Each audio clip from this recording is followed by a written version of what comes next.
बाप बेटे की रुलाने वाली कहानी। यश एक कॉलेज में छात्र था।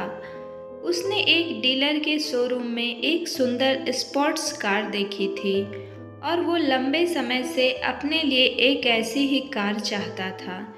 यश जानता था कि उसके माता पिता इसे खरीदने के लिए सक्षम हैं, इसलिए उसने उन्हें बताया कि उसे ये कार अपने ग्रेजुएशन कंप्लीट होने पर गिफ्ट के रूप में दें।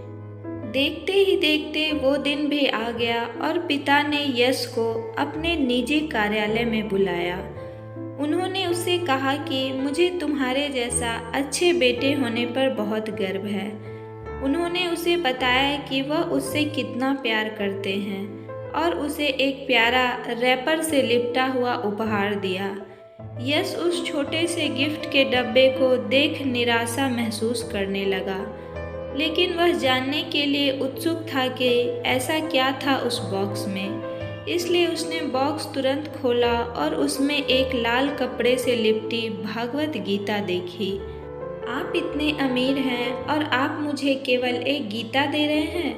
काफ़ी गुस्से से अपने पिता पर वो चिल्लाया और अपनी नाराज़गी और गुस्से में आकर आओ न देखा न ताव तुरंत घर छोड़ दिया।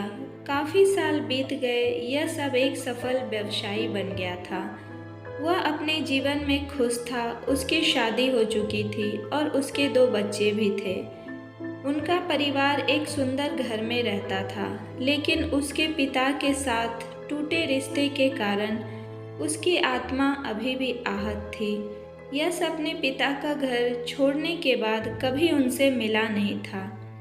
यश को उस दिन के बाद अपने पिता को ना मिलने का पछतावा हमेशा रहने वाला था। एक दिन उसे एक पत्र मिला जिसमें उसके पिता के निधन की खबर थी और साथ ही ये बताया गया था कि उन्होंने अपने जीवन भर की पूंजी वसीयतनामा के अनुसार अब यश के नाम कर दिए हैं।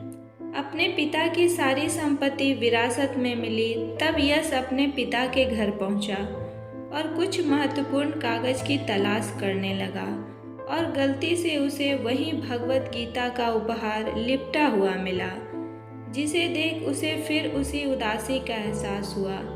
उस गीता को उसने अच्छे से देखा तो उस पर अपने पिता की हैंडराइटिंग में कुछ लिखा पाया।